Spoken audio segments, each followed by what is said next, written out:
السلام عليكم ورحمة الله وبركاته. أحلى مسا على أحلى صحبة في الدنيا، صحبة في المطبخ مع أم يوسف. النهاردة هنعمل مع بعض المش الجميل اللي احنا شايفينه ده. مبدئيا دي مرتة الزبدة، احنا هنحوشها لغاية ما تدينا كمية محترمة. أنا حوشتها لغاية ما ادتني كيلو إلا ربع، 750 جرام من المرطة. حطيتها على نار هادية جدا وهفضل أقلب فيها لحد ما تديني اللون الكهرماني الغامق. طبعا احنا شغالين مع بعض وهنشوف هنوصل لإيه. ده اللون اللي أنا عايزاه. هفضل اقلب فيها، ما تتحركيش طول ما انت شغاله فيه. هو مش هياخد معاكي وقت كتير، بس ما تتحركيش من مكانك عشان ما تتلسعش منك. هنجيب ربع كيلو فلفل اللي احنا شايفينه ده، وشلت منه البذر وعملته في الكبه. ده بالظبط ربع كيلو فلفل الاحمر الحار. طبعا يا جماعه ما ينفعش ان انا احطه عليه وهو بارد، لازم اسويه.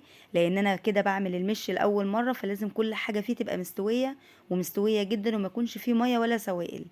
هفضل اقلب فيه لحد ما اخليه يستوي الاتنين مع بعض، لحد ما اشوف انه بيعمل يعني البابلز اللي احنا شايفينه على الحروف ده، يبقى في قلب الحلة كلها، يبقى كله بيغلي. بعد الخطوة دي هحط 100 جرام من الملح على الكمية اللي احنا اتفقنا عليها. كيلو الا ربع من المرطة، ربع كيلو من الفلفل الحار، 100 جرام من الملح. طبعا بعد ما يخمر، اما تيجي تدوقي الملح لو لقيتيه دلع زودي عادي، مش هيبقى فيه مشكلة.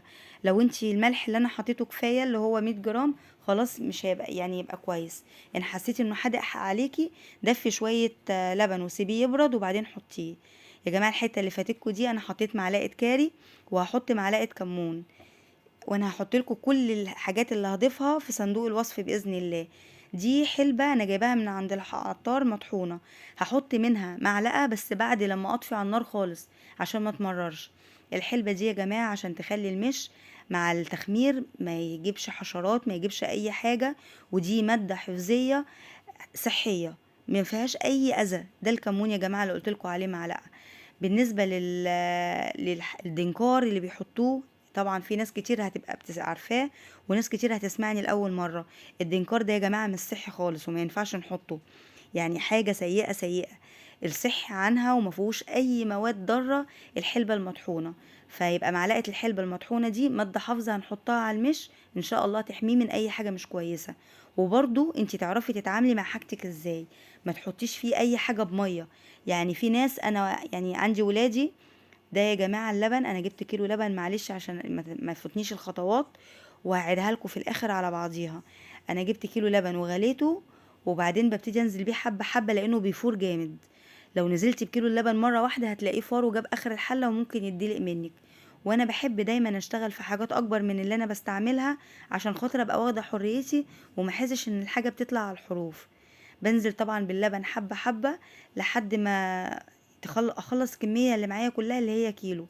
طبعا الكميه دي ما كانش كفايه، يكون احسن من البدايه ان انت تحطي كيلو وربع. لان انا فعلا بعد ما ابتديت احط المش في الاخر لقيته تقيل جدا، فدفيت ربع كيلو ونزلتهم عليه، او حطيت عليهم معلقه ملح ونزلتهم في الاخر خالص. انتوا عشان توفروا عن نفسكم الحركه اللي انا عملتها دي، يبقى نحط كيلو وربع لبن. طبعا انا هكتب لكم كل حاجه في صندوق الوصفه هتحضروها جنبكم وهتبتدوا تشتغلوا عليها. هفضل اقلب لحد ما يغلي غلوه كويسه، ولغايه ما ابقى متاكده ان المش بتاعي استوى بمعنى استوى. هو زي ما احنا شايفين هيبتدي يعزل السمنه بتاعته كلها فوق اللي بتاعه المرطه. ودي حاجه يبقى انت كده ماشيه صح وماشيه ناجحه. همشي بخطواتي وهفضل اقلب كده لغايه ما يغلي معايا. انا عايزه هقرب لكم كمان شويه وهوريكم ازاي انه كله تفاعل وكله بيغلي. وبعد كده هطفي عليه واسيبه يبرد خالص. انا عايزاه ساقع يا جماعه، انا مش هحطه في البطرمان وهو حتى دافي. ما ينفعش تحطي اي حاجه بتعمليها، سواء المش سواء مربات او اي حاجه انت بتحضريها على النار وهتخزنيها، ما ينفعش خالص ان انت تحطيها سخنه في قلب البطرمان ولا دافيه حتى.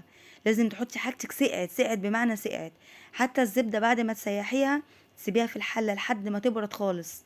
بصوا يا جماعه انا كده وصلت لدرجة الغليان، بقيت متأكدة ان كل حاجة مستوية على الاخر، وان الغليان معايا وصل 100 درجة مئوية كده. انا كده متأكدة ان هي خلاص كده وصلت للنضج الكامل.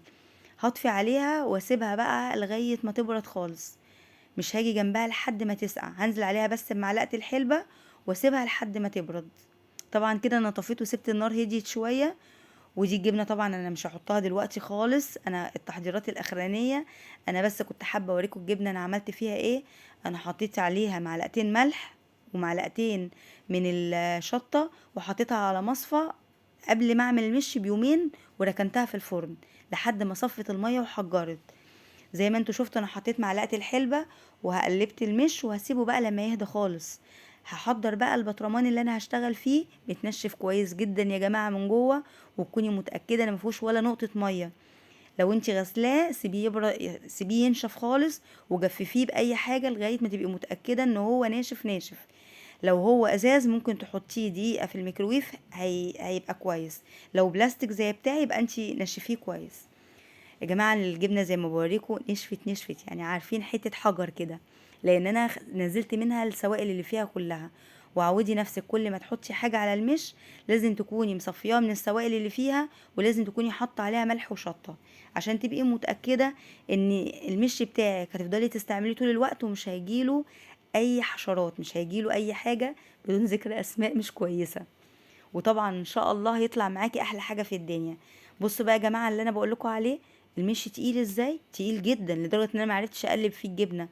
ففي المرحله اللي انا كنت بحط فيها دي انا كنت حاطه ورا ربع كيلو اللبن اللي قلت لكم عليه، وحطيت عليه معلقه ملح، وحطيت عليه معلقه شطه، وضفته عليه بعد كده عشان يخف شويه واقدر اقلبه.